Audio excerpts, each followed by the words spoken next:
Hey, what's going on YouTube? I got an iconic shoe for you guys today, known by many names: the Dope Men's, the Tez's, Gangsta Shoes, Bolillos, whatever you want to call them. These are the Nike Cortez. This specific model is the Cortez Basic Leather in the white with varsity red OG colorway, affectionately known as the Forrest Gump colorway. Now these retail for $75, but I copped them for $60 on Nike.com on sale, so pretty good deal. Let's get them open. There it is, the classic runner, simple and clean.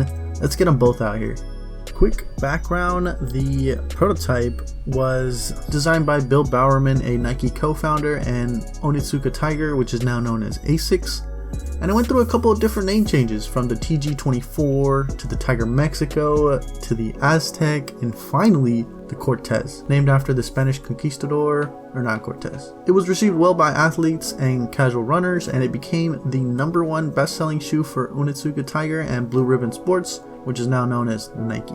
When the two companies finally split in 1972, it was the first year that the Cortez was released under the Nike label. From there on, we kinda all know the story. The shoe really took off and became a cultural icon, and especially made an impact in the streets of Los Angeles with the LA gang culture, for which it is now really affiliated with. NachoAverageFinds made a really good in-depth video about the history of the shoe. If you guys want to go check that out, I'll be linking it in the description. Onto the materials of the shoe. Of course, it's got a leather upper.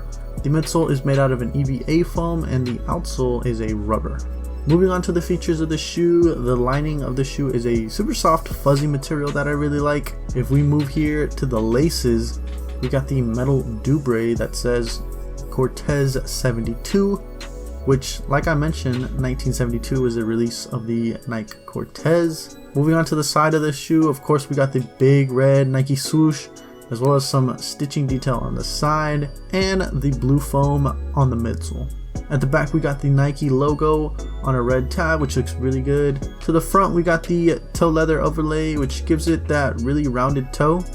I've seen some people say it looks like a bull terrier, which it definitely does. You know, like a nice Nike branded bull terrier.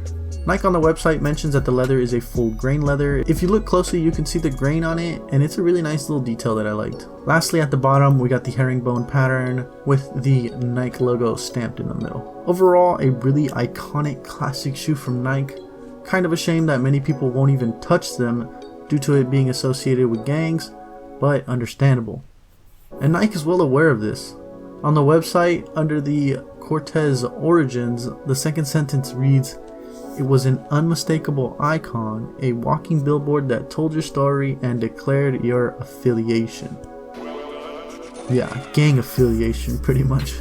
Anyways, that's pretty much all you need to know about the shoes. Let's get these on feet.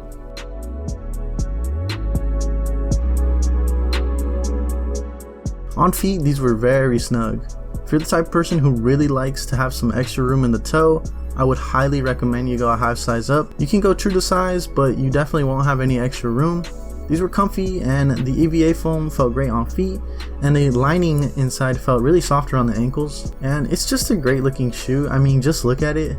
The hits of red and blue really make the shoe stand out, and the swoosh looks really good in red. Overall, I'd highly recommend these shoes to anyone, both men and women, unless of course you live in like East LA or something for obvious reasons.